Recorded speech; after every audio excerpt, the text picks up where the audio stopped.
Second act. Scene. Morning room at Sir Robert Chiltern's house. Lord Goring, dressed in the height of fashion, is lounging in an armchair. Sir Robert Chiltern is standing in front of the fireplace. He is evidently in a state of great mental excitement and distress. As the scene progresses, he paces nervously up and down the room.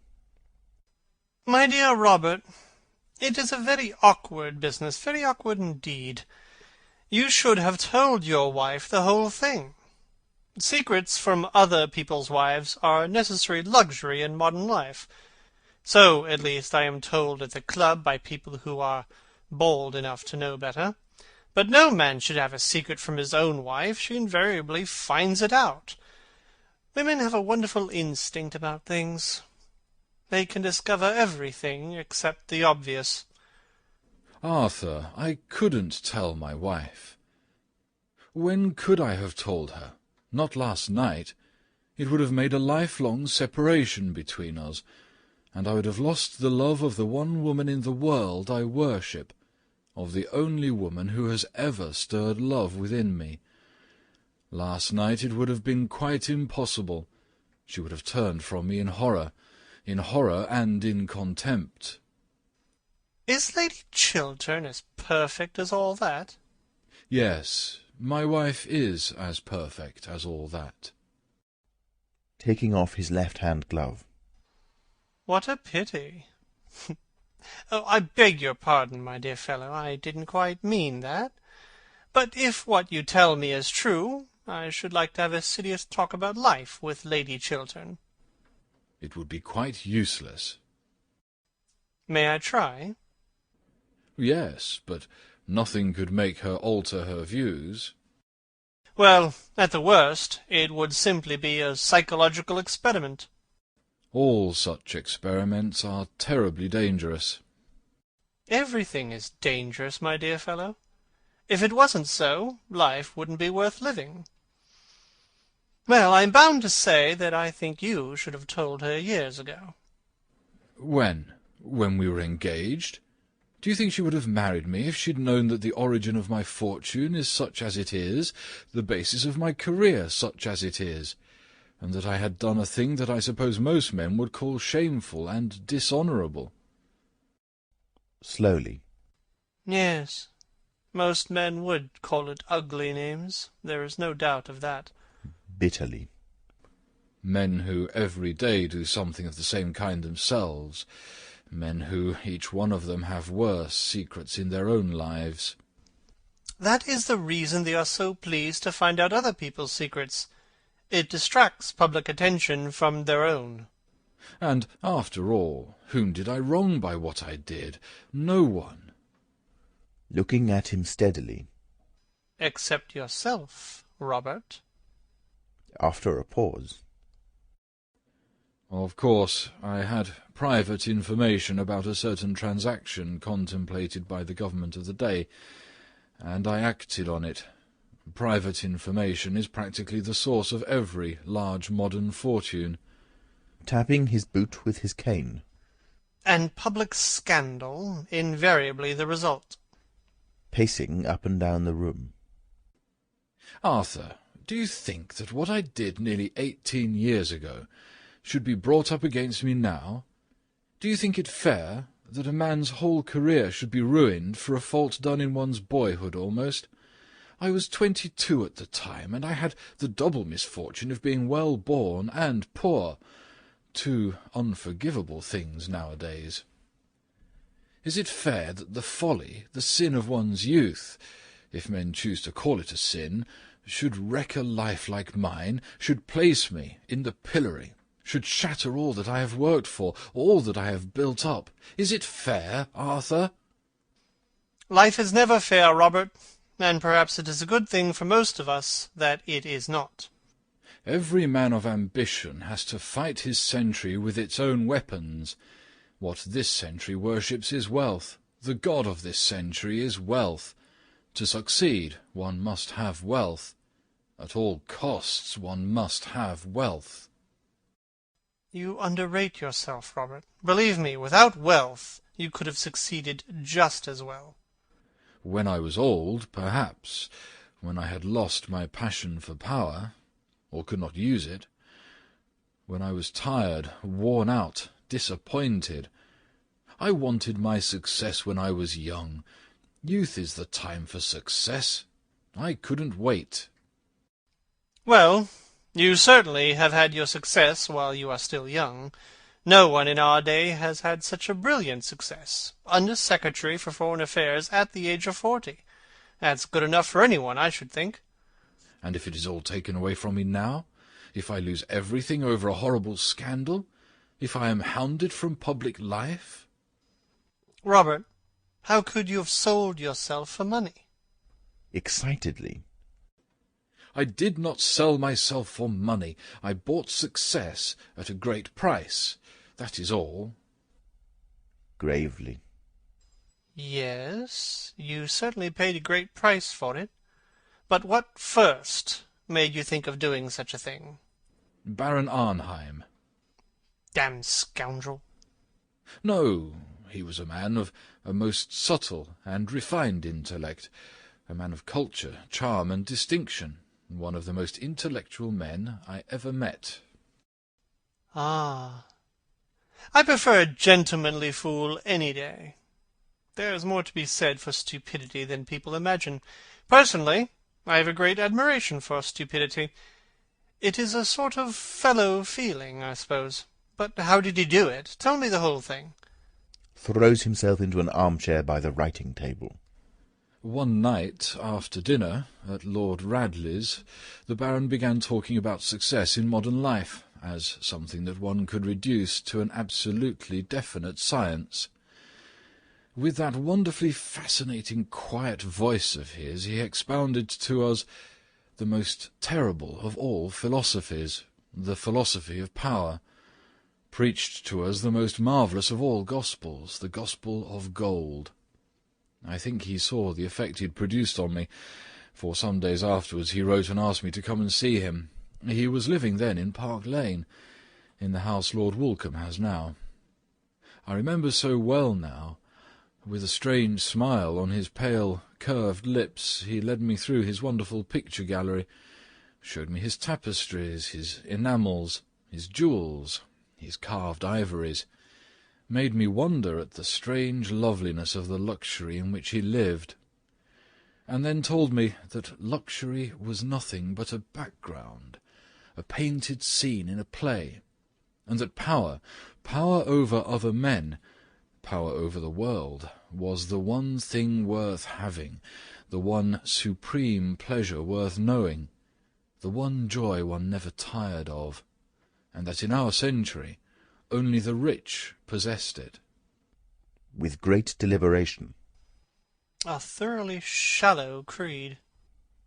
Rising. I didn't think so then. I don't think so now. Wealth has given me enormous power. It gave me at the very outset of my life freedom, and freedom is everything. You have never been poor, and never known what ambition is. You cannot understand what a wonderful chance the Baron gave me, such a chance as few men get. Fortunately for them, if one is to judge by results. But tell me, definitely, how did the Baron finally persuade you to do what you did? When I was going away, he said to me that if I ever could give him any private information of real value, he would make me a very rich man. I was dazed at the prospect he held out to me, and my ambition and my desire for power were at that time boundless. 6 weeks later, certain private documents passed through my hands. Keeping his eyes steadily fixed on the carpet. State documents? Yes. Lord Goring sighs, then passing his hand across his forehead, looks up. I had no idea that you, of all men in the world, could have been so weak, Robert, as to yield to such a temptation as Baron Arnheim held out to you. Weak? Oh, I am sick of hearing that phrase, sick of using it about others. Weak? Do you really think, Arthur, that it is weakness that yields to temptation? I tell you that there are terrible temptations that it requires strength strength and courage to yield to stake all one's life on a single moment, to risk everything on one throw, whether the stake be power or pleasure, I care not. There is no weakness in that. There is a horrible, a terrible courage. I had that courage. I sat down the same afternoon and wrote Baron Arnheim the letter this woman now holds. He made 750,000 over the transaction. And you? I received from the Baron £110,000. You were worth more, Robert. No, that money gave me exactly what I wanted, power over others. I went into the house immediately. The Baron advised me in finance from time to time. Before 5 years I had almost trebled my fortune. Since then, everything that I have touched has turned out a success. In all things connected with money, I have had a luck so extraordinary that sometimes it has made me almost afraid. I remember having read somewhere, in some strange book, that when the gods wish to punish us, they answer our prayers. But tell me, Robert, did you never suffer any regret for what you had done? No. I felt that I had fought the century with its own weapons, and won. Sadly. You thought you had won? I thought so. After a long pause. Arthur, do you despise me for what I've told you? With deep feeling in his voice. I am very sorry for you, Robert. Very sorry indeed. I don't say that I suffered any remorse. I didn't. Not remorse in the ordinary, rather silly sense of the word, but I have paid conscience money many times. I had a wild hope that I might disarm destiny. The sum Baron Arnheim gave me I have distributed twice over in public charities since then. Looking up. In public charities? Dear me, what a lot of harm you must have done, Robert. Oh, don't say that, Arthur. Don't talk like that. Never mind what I say, Robert. I am always saying what I shouldn't say. In fact, I usually say what I really think. A great mistake nowadays. It makes one so liable to be misunderstood. As regards to this dreadful business, I will help you in whatever way I can. Of course, you know that. Thank you, Arthur, thank you. But what is to be done? What can be done? Leaning back with his hands in his pockets. Well, the English can't stand a man who is always saying he is in the right, but they are very fond of a man who admits that he has been in the wrong. It is one of the best things in them. However, in your case, Robert, a confession would not do. The money, if you will allow me to say so, is awkward. Besides, if you did make a clean breast of the whole affair, you would never be able to talk morality again. And in England, a man who can't talk morality twice a week to a large, popular, immoral audience is quite over as a serious politician. There would be nothing left for him as a profession except botany or the church. A confession would be of no use. It would ruin you. It would ruin me. Arthur, the only thing for me to do now is to fight the thing out. Rising from his chair. I was waiting for you to say that. It is the only thing to do now, and you must begin by telling your wife the whole story. That I will not do. Robert, believe me, you are wrong. I couldn't do it. It would kill her love for me. And now about this woman, Mrs. Cheveley. How can I defend myself against her? You knew her before, Arthur, apparently. Yes. Did you know her well? Arranging his necktie. So little that I got engaged to be married to her once, when I was staying at the Tenbys. The affair lasted for 3 days, nearly. Why was it broken off? Airily. Oh, I forget. At least it makes no matter. By the way, have you tried her with money? She used to be confoundedly fond of money. I offered her any sum she wanted. She refused. Then the marvellous gospel of gold breaks down sometimes. The rich can't do everything, after all. Not everything. I suppose you are right. Arthur, I feel that public disgrace is in store for me. I feel certain of it. I never knew what terror was before. I know it now. It is as if a hand of ice were laid upon one's heart. It is as if one's heart were beating itself to death in some empty hollow. Striking the table. Robert, you must fight her. You must fight her. But how?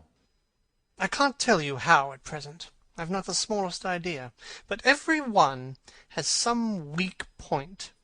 There is some flaw in each one of us. Strolls to the fireplace and looks at himself in the glass.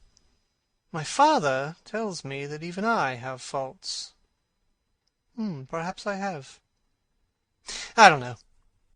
In defending myself against Mrs. Cheveley, I have a right to use any weapon I can find, have I not?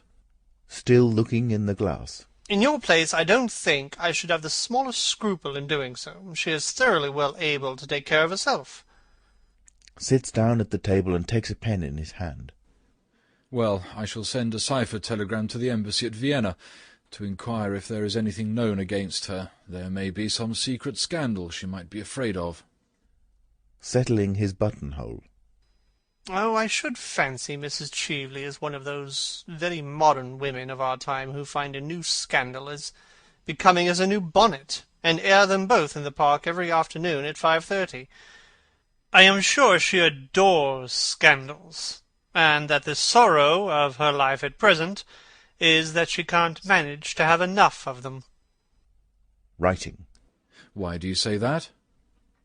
Turning round. Well, she wore far too much rouge last night, and not quite enough clothes. That is always a sign of despair in a woman. Striking a bell. But it is worth while my writing to Vienna, is it not? It is always worth while asking a question, though it is not always worth while answering one. Enter Mason. Is Mr. Trafford in his room? Yes, Sir Robert. Puts what he has written into an envelope, which he then carefully closes. Tell him to have this sent off in cipher at once. There must not be a moment's delay. Yes, Sir Robert. Oh, just give that back to me again. Writes something on the envelope. Mason then goes out with the letter. She must have had some curious hold over Baron Arnheim. I wonder what it was. Smiling.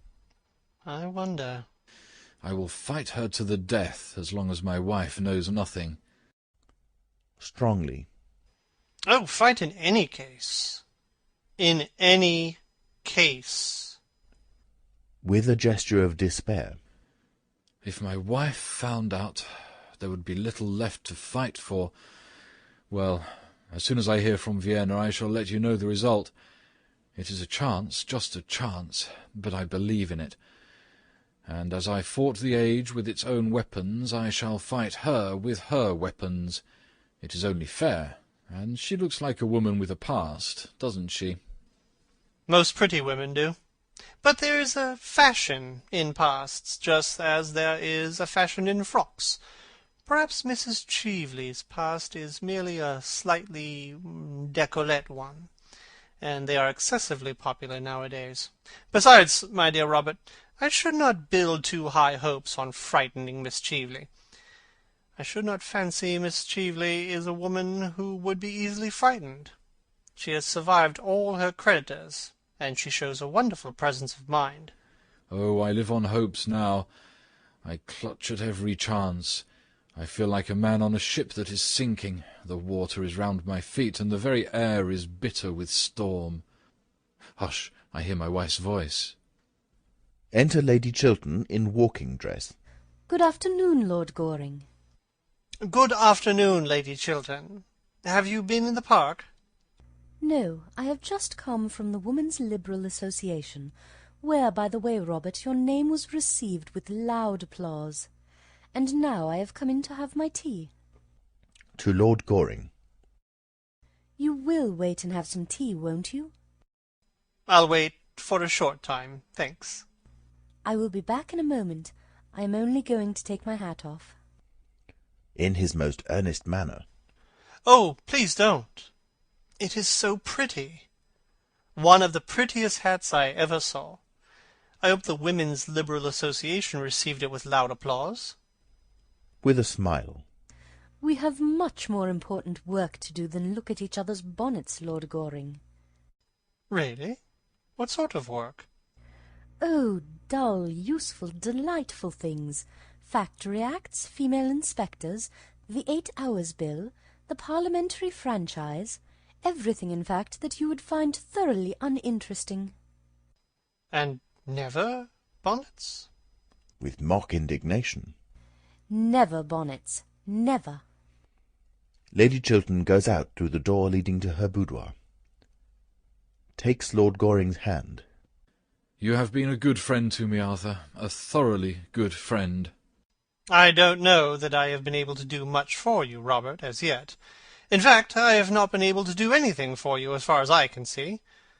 I am thoroughly disappointed with myself. You have enabled me to tell the truth. That is something. The truth has always stifled me. Huh. The truth is a thing I get rid of as soon as possible. Bad habit, by the way.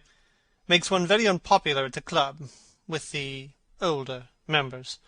They call it being conceited. Perhaps it is.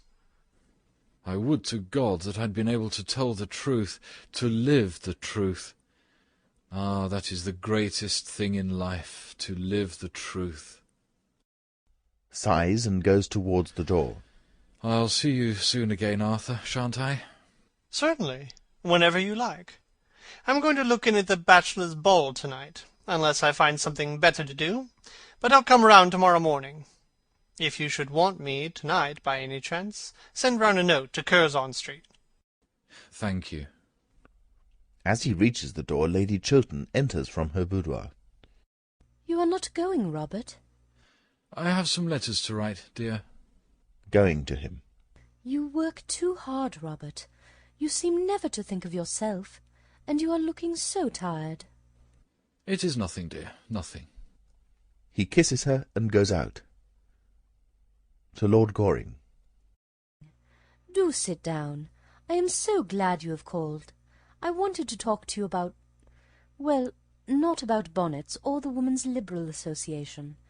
You take far too much interest in the first subject, and not nearly enough in the second. You want to talk to me about Mrs. Cheveley? Yes, you have guessed it. After you left last night, I found out that what she had said was really true. Of course, I made Robert write her a letter at once withdrawing his promise. So he gave me to understand. To have kept it would have been the first stain on a career that has been stainless always. Robert must be above reproach. He is not like other men. He cannot afford to do what other men do. She looks at Lord Goring, who remains silent. Don't you agree with me? You are Robert's greatest friend. You are our greatest friend, Lord Goring. No one except myself knows Robert better than you do. He has no secrets from me, and I don't think he has any from you. He certainly has no secrets from me. At least I don't think so. Then am I not right in my estimate of him? I know I am right, but speak to me frankly. Looking straight at her. Quite frankly. Surely you have nothing to conceal, have you? Nothing. But, my dear Lady Chiltern, I think, if you will allow me to say so, that in practical life... Smiling. Of which you know so little, Lord Goring. Of which I know nothing by experience, though I know something by observation. I think that in practical life there is something about success, actual success, that is a little unscrupulous. Something about ambition that is unscrupulous always. Once a man has set his heart and soul on getting to a certain point, if he has to climb the crag, he climbs the crag. If he has to walk in the mire... Well? He walks in the mire. Of course, I'm only talking generally about life. Gravely. I hope so. Why do you look at me so strangely, Lord Goring? Lady Chiltern, I have sometimes thought that perhaps you are a little hard in some of your views on life. I think that often you don't make sufficient allowances. In every nature there are elements of weakness, or worse than weakness. Supposing, for instance, that any public man, my father, or Lord Merton, or Robert, say, had years ago written some foolish letter to someone. What do you mean by a foolish letter?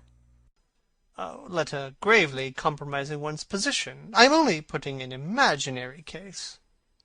Robert is as incapable of doing a foolish thing as he is of doing a wrong thing.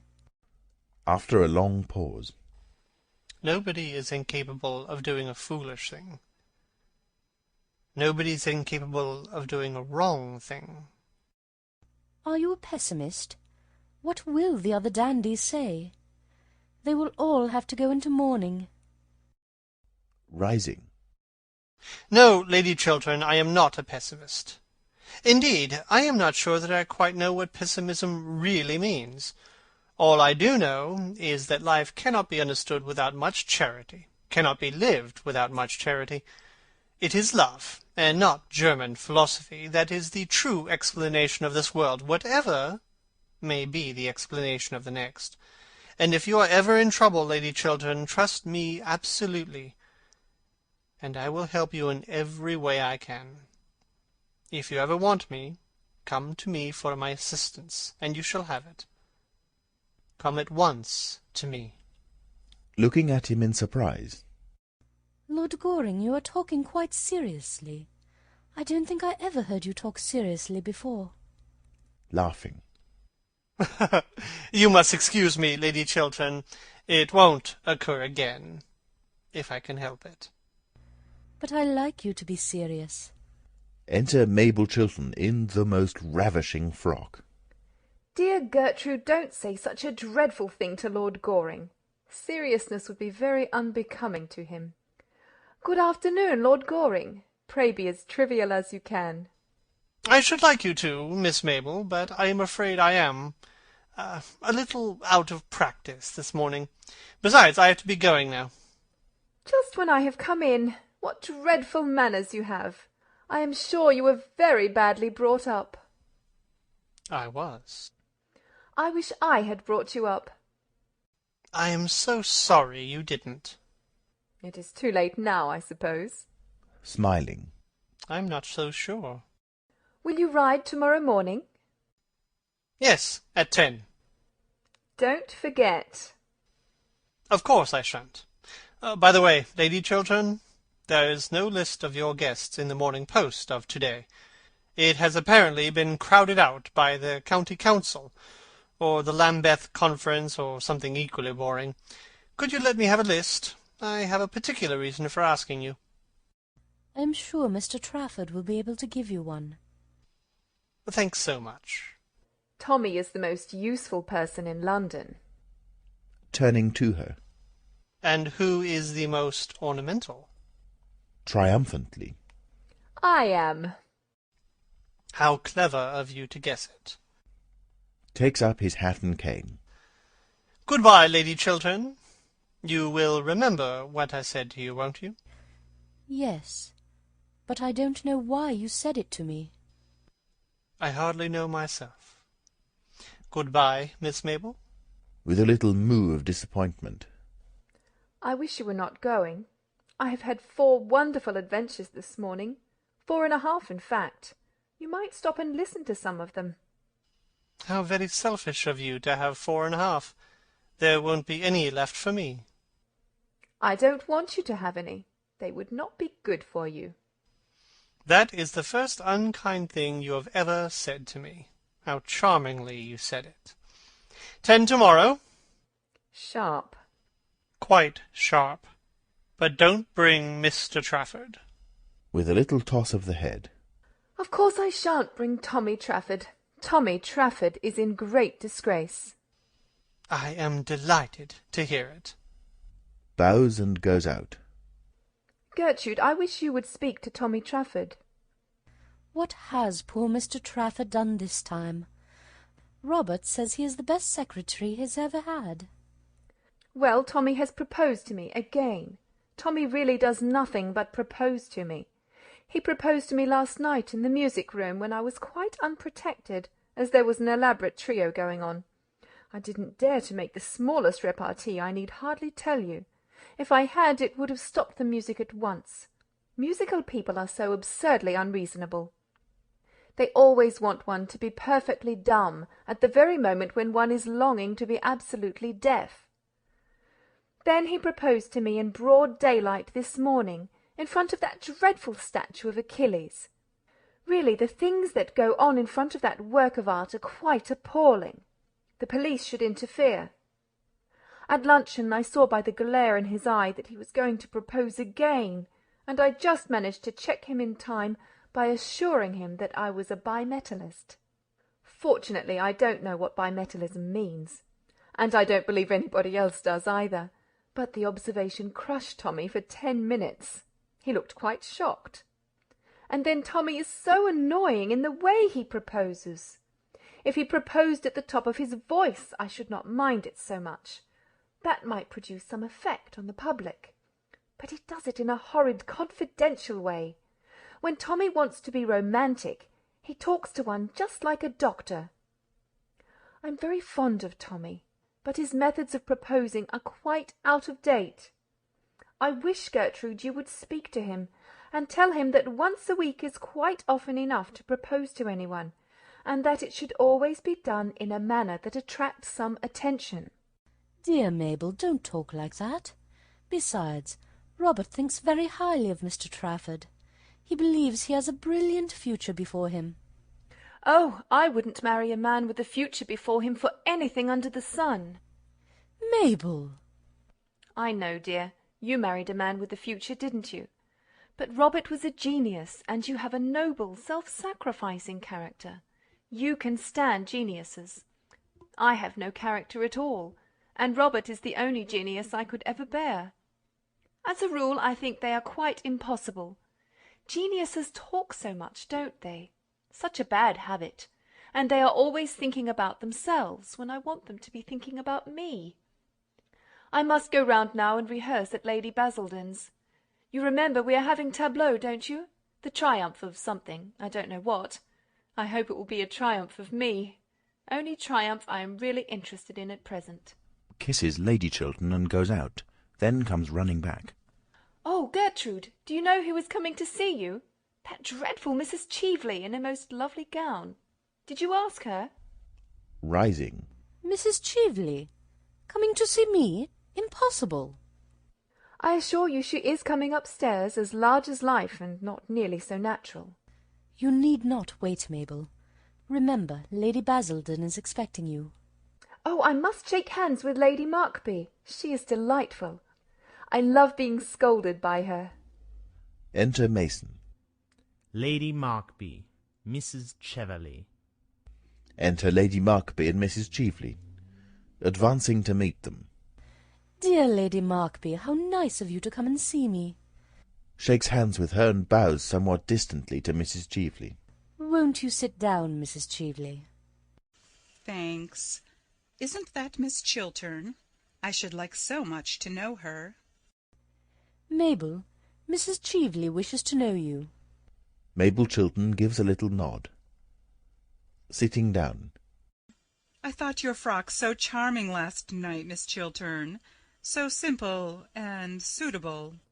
Really? I must tell my dressmaker. It will be such a surprise to her. Good-bye, Lady Markby. Going already? I am so sorry, but I am obliged to. I am just off to rehearsal. I have got to stand on my head in some tableau. On your head, child? Oh, I hope not. I believe it is most unhealthy. Takes a seat on the sofa next to Lady Chiltern. But it is for an excellent charity, in aid of the undeserving, the only people I am really interested in. I am the secretary, and Tommy Trafford is treasurer. And what is Lord Goring? Oh, Lord Goring is president. The post should suit him admirably, unless he has deteriorated since I knew him first. Reflecting. You are remarkably modern, Mabel. A little too modern, perhaps. Nothing is so dangerous as being too modern. One is apt to grow old-fashioned quite suddenly. I have known many instances of it. What a dreadful prospect! Ah, my dear, you need not be nervous. You will always be as pretty as possible.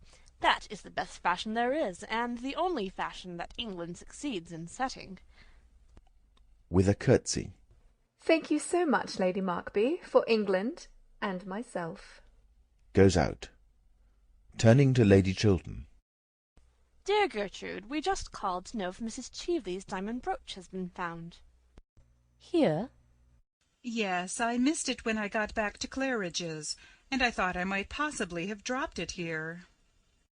I have heard nothing about it, but I will send for the butler and ask.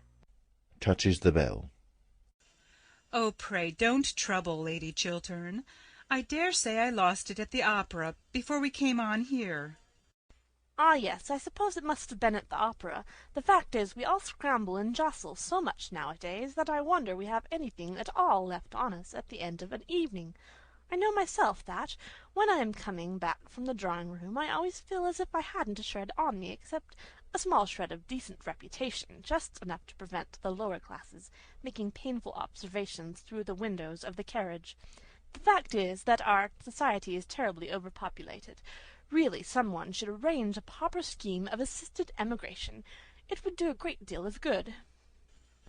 I quite agree with you, Lady Markby. It is nearly 6 years since I have been in London for the season, and I must say society has become dreadfully mixed.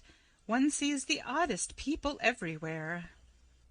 That is quite true, dear, but one needn't know them. I'm sure I don't know half the people who come to my house. Indeed, from all I hear, I shouldn't like to. Enter Mason. What sort of a brooch was it that you lost, Mrs. Cheveley? A diamond snake brooch with a ruby. A rather large ruby. I thought you said there was a sapphire on the head, dear? Smiling. No, Lady Markby, a ruby. Nodding her head. And very becoming, I'm quite sure. Has a ruby and diamond brooch been found in any of the rooms this morning, Mason? No, my lady. It really is of no consequence, Lady Chiltern. I am so sorry to have put you to any inconvenience. Coldly. Oh, it has been no inconvenience. That will do, Mason. You can bring tea. Exit Mason. Well, I must say it is most annoying to lose anything. I remember once at Bath, years ago, losing in the pump-room an exceedingly handsome cameo bracelet that Sir John had given me. I don't think he has ever given me anything since, I am sorry to say. He is sadly degenerated. Really, this horrid House of Commons quite ruins our husbands for us. I think the Lower House by far the greatest blow to a happy married life that there has been since that terrible thing called the higher education of women was invented. Ah, it is heresy to say that in this house, Lady Markby. Robert is a great champion of the higher education of women, and so, I am afraid, am I. The higher education of men is what I should like to see. Men need it so sadly.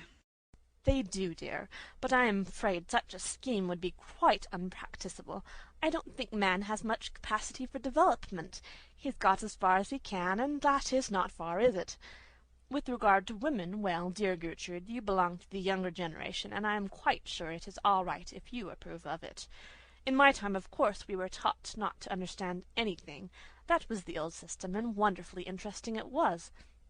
I assure you that the amount of things I and my poor dear sister were taught not to understand was quite extraordinary. But modern women understand everything, I am told.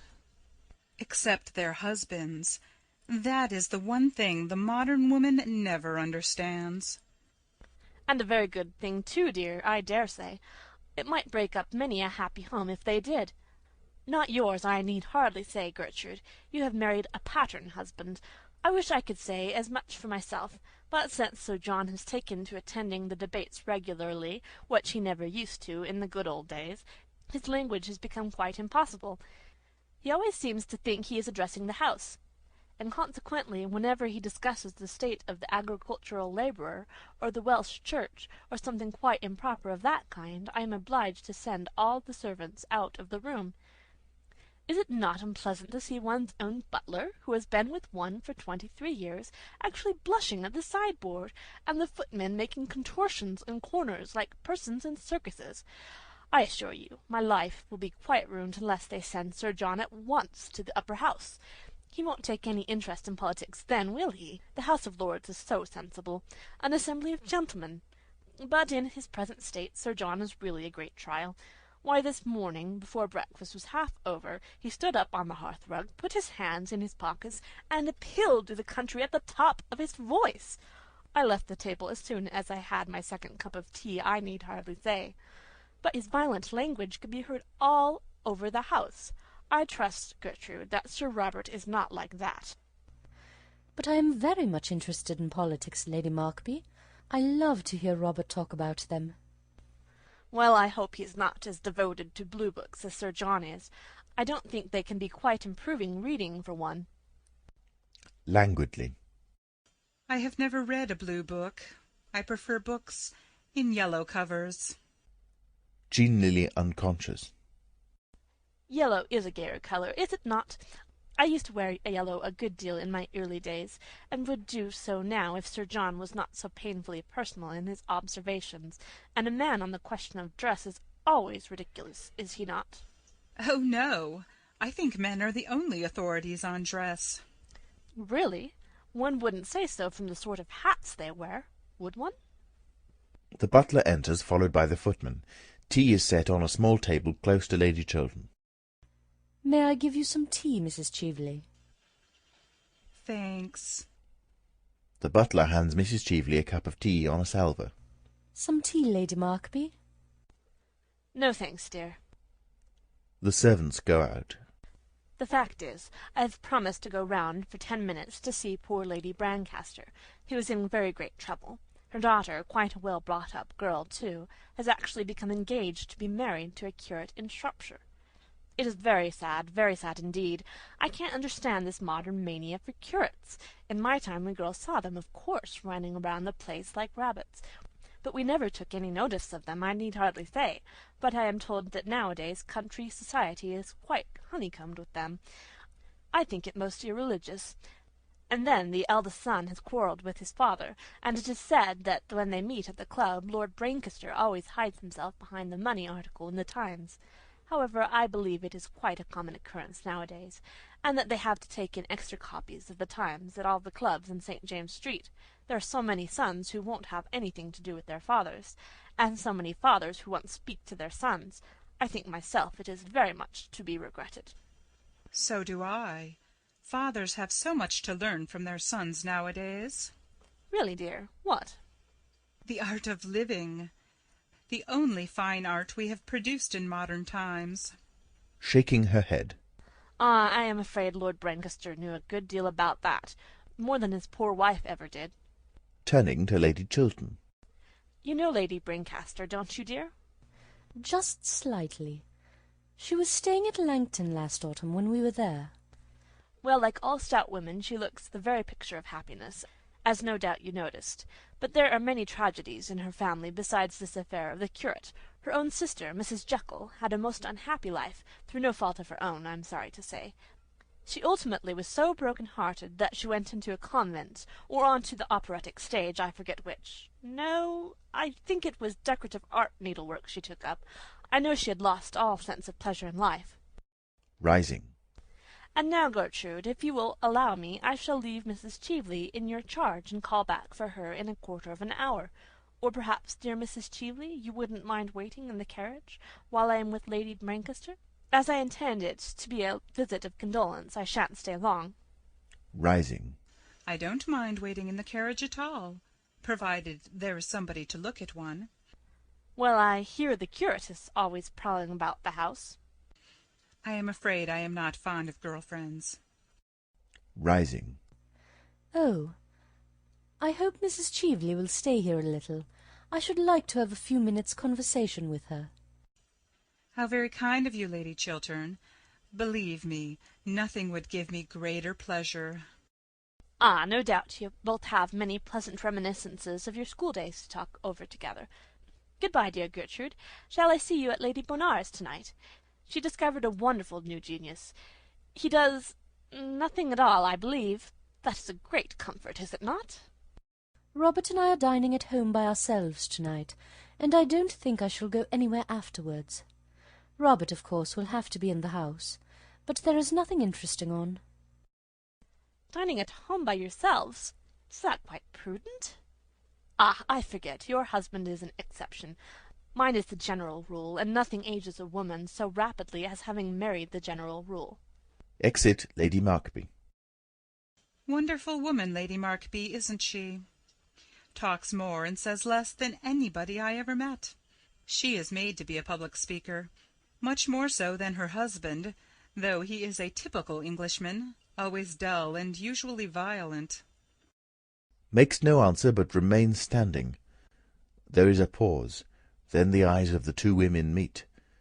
Lady Chiltern looks stern and pale. Mrs. Cheveley seems rather amused. "Mrs. Cheveley, I think it is right to tell you quite frankly that had I known who you really were, I should not have invited you to my house last night." With an impertinent smile. Really? "I could not have done so." I see that after all these years you have not changed a bit, Gertrude. "I never change." Elevating her eyebrows. Then life has taught you nothing?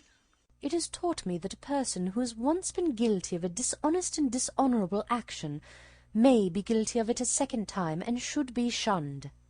Would you apply that rule to every one? "Yes, to every one without exception." Then I am sorry for you, Gertrude, very sorry for you. "You see now, I was sure that for many reasons any further acquaintance between us during your stay in London is quite impossible." Leaning back in her chair. Do you know, Gertrude, I don't mind your talking morality a bit. Morality is simply the attitude we adopt towards people whom we personally dislike. You dislike me. I am quite aware of that, and I have always detested you, and yet I have come here to do you a service. Contemptuously. "Like the service you wished to render my husband last night, I suppose. Thank heaven I saved him from that." Starting to her feet. It was you who made him write that insolent letter to me? It was you who made him break his promise? "Yes." Then you must make him keep it. I give you till to-morrow morning, no more. If by that time your husband does not solemnly bind himself to help me in this great scheme in which I am interested— "This fraudulent speculation." Call it what you choose. I hold your husband in the hollow of my hand, and if you are wise you will make him do what I tell him." Rising and going towards her. "You are impertinent. What has my husband to do with you, with a woman like you?" With a bitter laugh. In this world like meets with like. It is because your husband is himself fraudulent and dishonest that we pair so well together. Between you and him there are chasms. He and I are closer than friends. We are enemies linked together. The same sin binds us." "How dare you class my husband with yourself? How dare you threaten him or me? Leave my house. You are unfit to enter it." Sir Robert Chiltern enters from behind. He hears his wife's last words, and sees to whom they are addressed. He grows deadly pale. Your house! A house bought with the price of dishonour, a house everything in which he has paid for by fraud. Turns around and sees Sir Robert Chiltern. Ask him what the origin of his fortune is. Get him to tell you how he sold to a stockbroker a cabinet secret. Learn from him to what you owe your position." "It is not true! Robert, it is not true!" Pointing at him with outstretched finger. Look at him. Can he deny it? Does he dare to? Go at once. You have done your worst now." My worst? I have not yet finished with you, with either of you. I give you both till tomorrow at noon. If by then you don't do what I bid you to do, the whole world shall know the origin of Robert Chiltern." Sir Robert Chiltern strikes the bell. Enter Mason. Show Mrs. Cheveley out. Mrs. Cheveley starts, then bows with somewhat exaggerated politeness to Lady Chiltern, who makes no sign of response. As she passes by Sir Robert Chiltern, who is standing close to the door, she pauses for a moment and looks him straight in the face. She then goes out, followed by the servant, who closes the door after him. The husband and wife are left alone. Lady Chiltern stands like someone in a dreadful dream. When she turns round and looks at her husband, she looks at him with strange eyes, as though she were seeing him for the first time. You sold a cabinet secret for money? You began your life with fraud? You built up your career on dishonour? Oh, tell me it's not true. Lie to me, tell me it's not true. What this woman said is quite true. But Gertrude, listen to me. You don't realize how I was tempted. Let me tell you the whole thing. Goes towards her. Don't come near me, don't touch me. I feel as if you had soiled me forever. Oh, what a mask you have been wearing all these years. A horrible painted mask. You sold yourself for money. Oh, a common thief were better. You put yourself up to sale to the highest bidder. You were bought in the market. You lied to the whole world. And yet you will not lie to me. Rushing towards her. Gertrude! Gertrude! Thrusting him back with outstretched hands. No, don't speak. Say nothing. Your voice wakes terrible memories. Memories of things that made me love you. Memories of words that made me love you. Memories that now are horrible to me. And how I worshipped you! You were to me something apart from common life, a thing pure, noble, honest, without stain. The world seemed to me finer because you were in it, and goodness more real because you lived. And now, oh, when I think that I made of a man like you my ideal, the ideal of my life. There was your mistake. There was your error. The error all women commit. Why can't you women love us, faults and all? Why do you place us on monstrous pedestals? We have all feet of clay, women as well as men. But when we men love women, we love them knowing their weaknesses, their follies, their imperfections, love them all the more, it may be, for that reason. It is not the perfect, but the imperfect who have need of love. It is when we are wounded by our own hands, or by the hands of others, that love should come to cure us. Else what use is love at all? All sins, except a sin against itself, love should forgive.